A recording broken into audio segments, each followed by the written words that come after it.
just want to spend a little bit time talking a bit about what I've been reflecting on today. I've spent the day thinking about a story where there are people that were invited to, how do you call it, a ceremony. So when they were invited to this ceremony, there were different people who were friends and things like that were invited to come along to a party. And as they were invited to this party, there are those who were saying like, yes, yes, yes, I'm going to come to the party.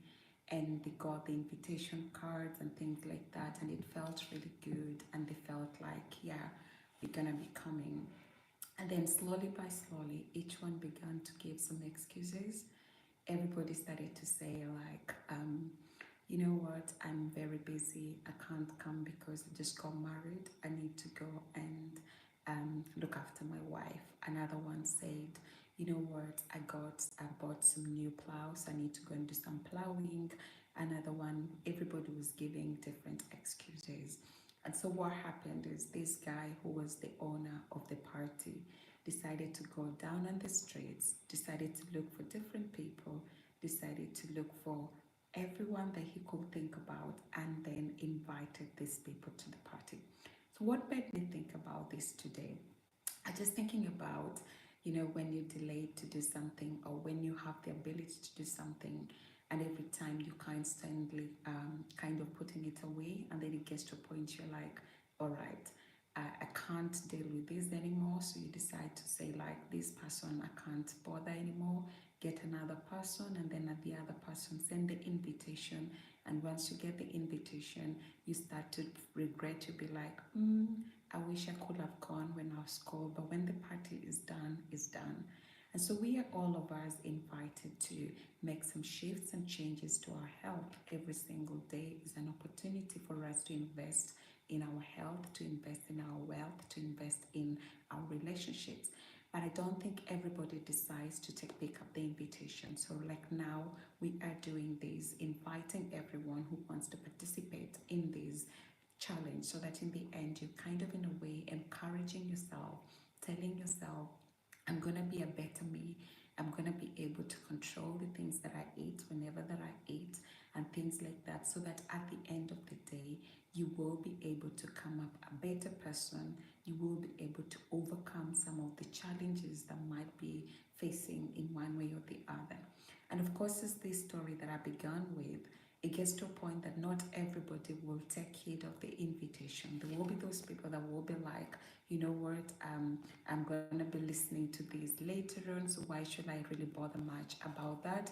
And there will be those who will be like, you know what, at the end of the day, I don't really bother much because, you know, I still have time. And there will be those who will be like, you know, all sorts of excuses. But you know what, the invitation is sent to everyone, and it's up to you to choose and say, well, I'm going to go for this invite, or I'm going to leave it away. It's a matter of making a choice, and we have a choice to make every single day. So today I'm going to talk a little bit about different types of fasting. If you want to be able to know that a little bit more into details, we are doing this. The first time that we looked at yesterday was what is it? So we looked at defining what's fasting, and then today we will be looking at the different types of fasting. But before I go into that and talk a bit more into the different types, I just want to begin and talk about what like I've been doing today. So there've been like a couple of things that I've been focusing on, and I'm just gonna try to share that with you, because you can be thinking, if I'm not spending time thinking about food, what can I spend that time thinking about or doing? So the first thing, of course, has been this guy is almost finished. So encouraging myself and telling myself to drink, and ensuring that I'm drinking as much as I can, because at the end of the day, I really want to try to stay hydrated. Number two, I've been picking up again my little happy thoughts book, and just trying kind of in a way to journal and write as much as I can, to kind of in a way encourage myself to write whatever things that I want to write, whatever things that are coming to my mind. And I've been just kind of going through that stages and those processes, and just kind of in a way, it's great to see my dear friend and sister Abby. So kind of in a way telling myself, you know what, I'm going to journal as much as I can. I'm going to encourage myself to journal the good things that I want to remember. I want to journal and recall the things from the past, the good ones and the bad ones, forget them. So kind of in a way writing down, I've been writing down things that I want to do for my work and things like that. But also one of the things I've been trying to do is feeding my mind. And I've been thinking about how can I feed my mind? And that's been like trying to read more. So I've been reading this book today, The Finished Life. I love this guy, Pedro Adair. And today, this is something that I kind of was reading from him, and that was really encouraging me. And I think I'm going to talk a little bit about it before I talk about what I want to talk about today. So one of the things that he says is talking literally, the first chapter, the second chapter is about identity. And that's one of the things that I really want to talk a little bit about it before I go into the next thing I want to talk about today. So in one of the things he says, identity is formed in a large part from what we believe about how others see us and what they think or say about us. And I was thinking about it, and I was thinking, like, how many times have we allowed what people are saying about this? Thank you. Saying about us, how many times we've allowed those things that people are saying about us to define who we are, and sometimes even to change and shift us around, and sometimes to make us begin to doubt our very existence and our very nature, because we are allowing what other people are talking about us, what other people are saying about us, to shape our identity. And so I love this that says identity is formed in a large part from what we believe and how of others see us and what they think or say about us. And then the other thing that really stood up for me today was just saying, if identity is formed but by what you believe others think about you, then maybe you should allow the one who created you and loves you more than anyone else to be the person who you will listen to when seeking the answer to the question of who am I? And that's something that I think most people will struggle with. That's something that I think that most people will be struggling quite a lot with, identity issues. But well, today I'm not going to be talking about identity. I want to talk about different types of fasting. So if you're doing this, you know that we are on day 2, as Abby has rightfully said it on in the chart. So today is day 2. And one of the things that I've been thinking about, or I want to talk about today, is the different types of fast, of course. So the first thing that you can think about is, of course, this is something that will be talked about so differently depending on the context and where people are talking about it. You can hear people talking about it in terms of health related issues. So I'll break it down into different perspectives, and then I'll talk a little bit about those different perspectives and then bring this to a close. So if you're looking at just the different types of fasting, I'll try to read through my notes quickly. So if you're doing like intermittent fasting, so of course you know you're kind of in a way encouraging yourself to eat within a given window, and then the rest of the window you're basically going without food. But one of the things that I've been saying is, and I've been encouraging and highlighting, is that if you have any underlying medical issues, you should never embark on any type or any form of a fast before consulting a medical professional. So if you're looking at this, there are actually different schools of thoughts, and I'm not going to talk about all that because it's something that you can try to research for yourself, and you can try to come up with different type of the best thing that works really literally for yourself. So if you look at this, the first way is, I mentioned this before, I think there is what is called the 5-2 fasting. So you eat 5 days a week, and in 2 of those days you have calorie restrictions. So some people suggest you can do 500 to 600 calories within those 2 days that you're setting apart, and that's something that can help you. Of course, when you're restricting yourself, you can start to break down some of those stored energies, and that can actually help you with things like weight loss. They can help you with things like regulating of your blood glucose and so on.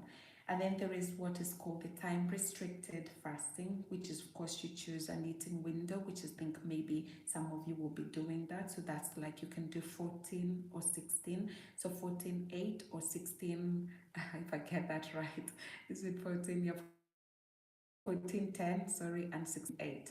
What means is that if you're doing 14-10, you are eating within a window of 10 hours, and then you're fasting within a window of 14 hours. And if you're doing 16-8, it means you're fasting within a window of 16 hours and eating within a window of 8 hours.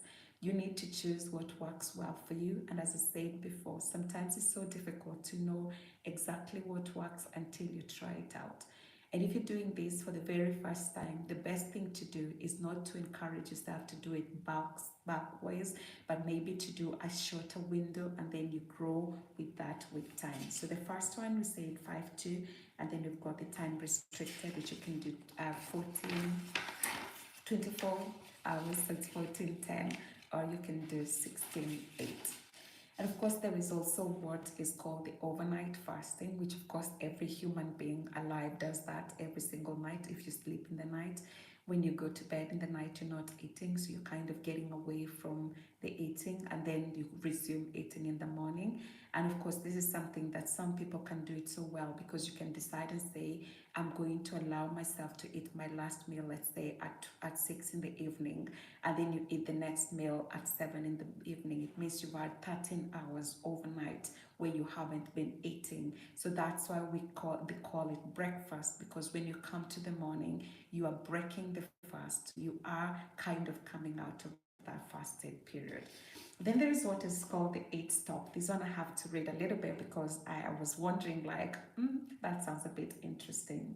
So 8 stop is where you kind of in a way decide to take a break from food from time to time. So you decide that time to time when you are going to be eating and when you're going to be stopping. So you have like the windows when you can say, okay, I'm going to be eating for whatever amount of time, whatever duration of time, and then you stop. So you're bringing it to get one stop, like kind of in a way, eat, start, stop, start, stop, start. And that's some other pattern in which you can as well carry out this form of intermittent fasting. Of course, there is also what's called the alternate day fasting, which is of course something that has been popularized by various different people. And this is just basically where you eat on one day and then fast the other day, eat the other the day after and fast. So you have that period of on and off, on and off, on and off. And the final part, or the seventh type of intermittent fasting, is the choose your day fast, where you choose a day where you stop eating. Maybe you can stop eating, let's say by 8 p.m. and then you wait until the next day when you start again to refeed and things like that. Of course, those are those different types of intermittent fasting that you can embark on. Like myself, as I mentioned, is I prefer to do the 16-8. So you have those windows of 16 hours where you're staying away from food, and then you're doing the 8 hours where you're having the eating window. And during those 8 hours of your feeding window, you can actually decide to do so many different things. You can decide, maybe as I say, you can eat more fruits and vegetables, because you know fruits and vegetables do have so much of beneficial value to them. They add bulk as well, so you cannot overeat, because at the end of the day there's also high water content. It helps you to be able to feel full. Of course, some people will say, oh well, I feel full quickly, but then I feel hungry later on quickly, because of course the calorific value of fruits and particularly vegetables tends to be lower compared to other normal food. But then that's where you need to listen to your body. You are the best doctor, you're the best person that can ever understand yourself. So you need to listen to your body and say, when your body says it's time to stop, you need to stop. When your body says it's time to start, you need to start. And I was also encouraging you guys, saying that it's nice to do it under medical supervision if you have any underlying problems or issues, because you don't want to get to a point, particularly if you've got, let's say, things like type 1 diabetes. You don't want to get to a point where with type 1 diabetes, you can go so low, your blood glucose levels can drop so low, and if they drop so low, that can actually result sometimes in fatalities, and you don't really want to have that happening at any cost. That's why I say it again, if you're doing this, you must ensure that at the end of the day, you have a clear bill of rights, or you've been cleared in such a way that you are able to do it and you're medically fit to do that. Of course, there is also the other side that I want to talk a little bit about in terms of dividing this fast.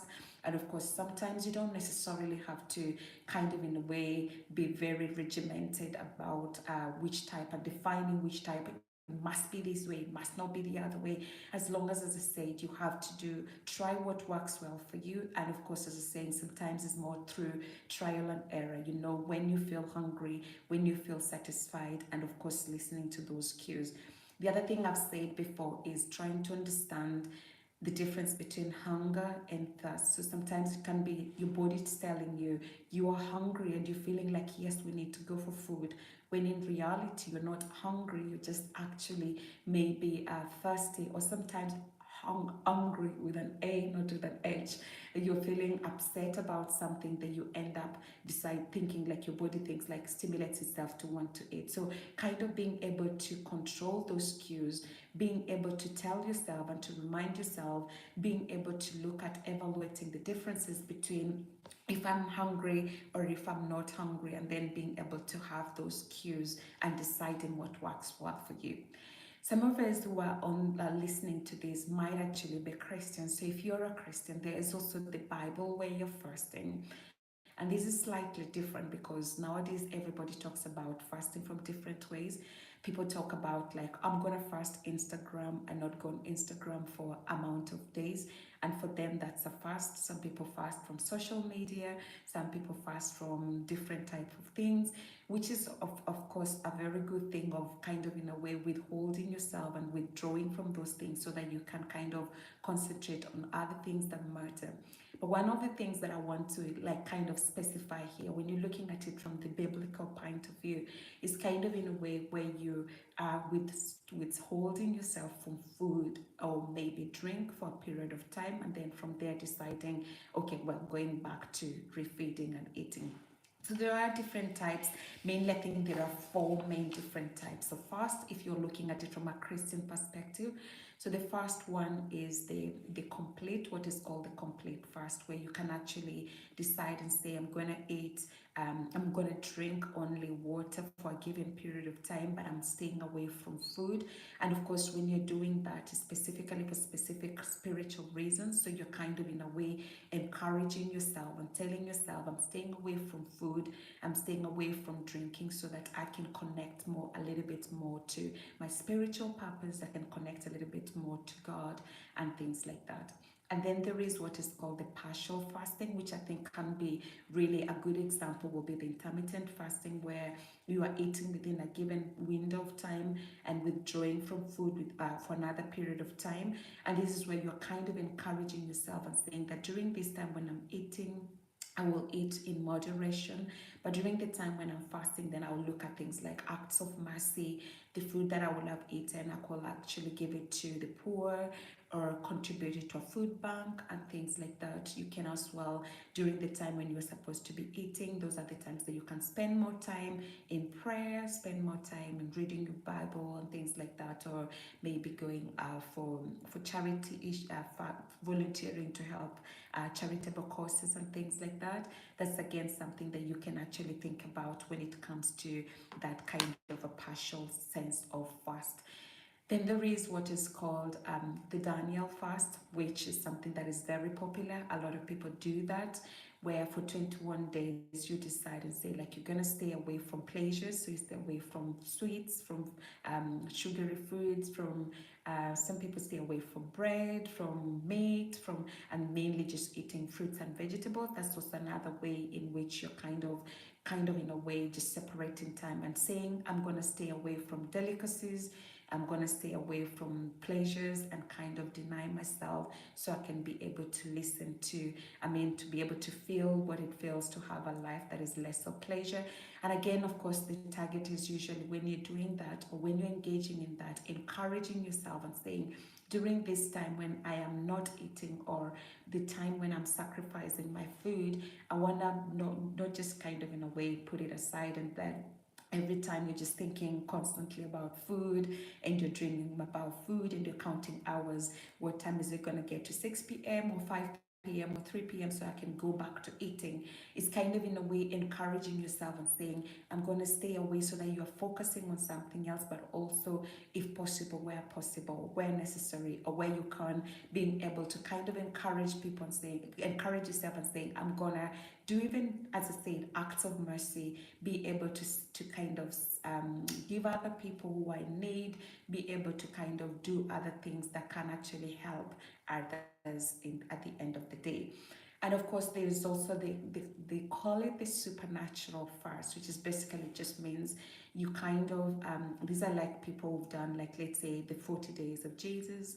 We have like the Moses 40 days where you go for dry, complete, absolute fast, where you're like, kind of, I'm not going to have food, I'm not going to have water for like a given period of time. Some people do 3 days and things like that, but we know those days were lasting up to things like 40 days. But then that's why it's called supernatural, because it's encouraged. Normally, once you get to 40 days, your body gets to a point that it kind of, in a way, can't stop functioning.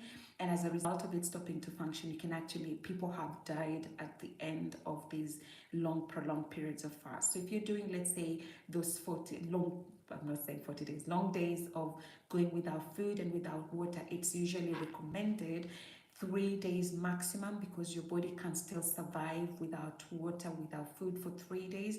But after you get more than 3 days, it's recommended to start to drink, because you can still go without food up to 40 days, but you cannot go without water up to 40 days unless that's a supernatural way, and that's something that will be between you and a supernatural power, and not something that I'm going to talk about, because, as I said, medically you cannot go for those long periods of time without food.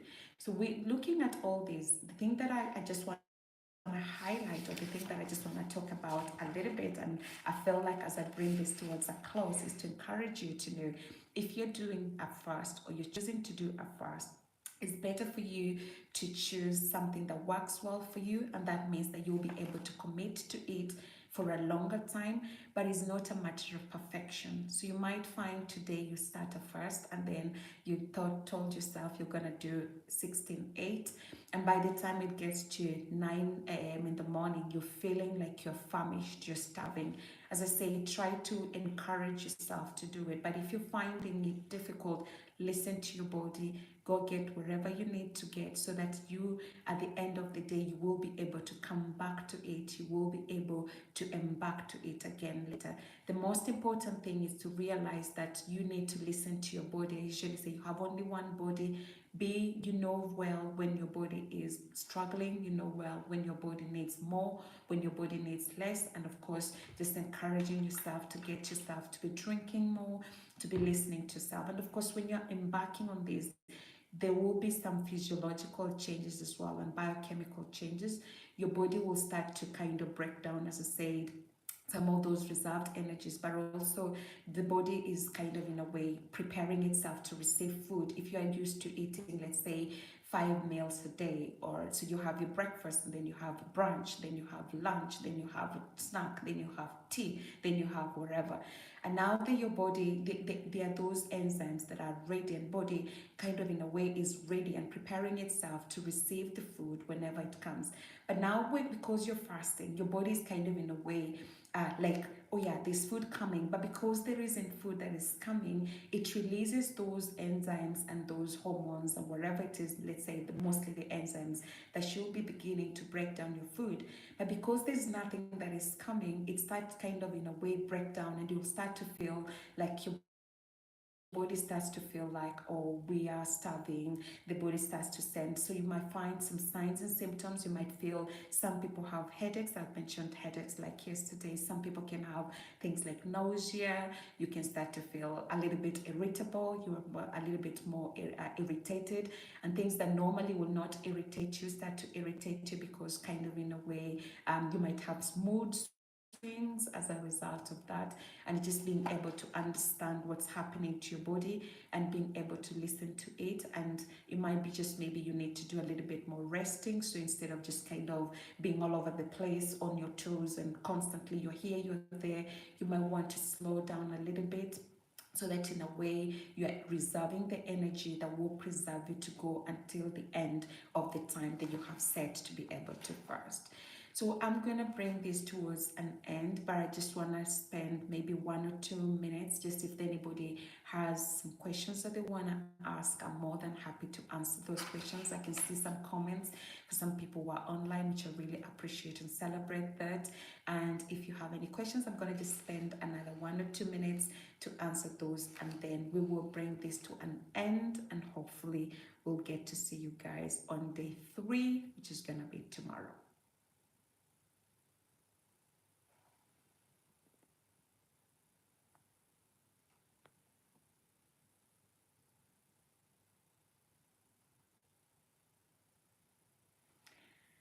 Well, I can see more people joining because I'm saying I'm bringing this towards an end, because obviously it's been a long chat that we've heard, and I don't want to make this to be more than half an hour. And at the end of the day, just encouraging you, if you missed, I was talking about the different types of fasting. If you missed that, you can watch the replay. And I think I want to bring this to a close today. Thank you so much, and I shall be seeing you guys tomorrow. Have a good evening, and I hope and pray that you prosper and be in good health, even as your souls prosper as you continue on this journey. And I shall see you all tomorrow. Bye bye.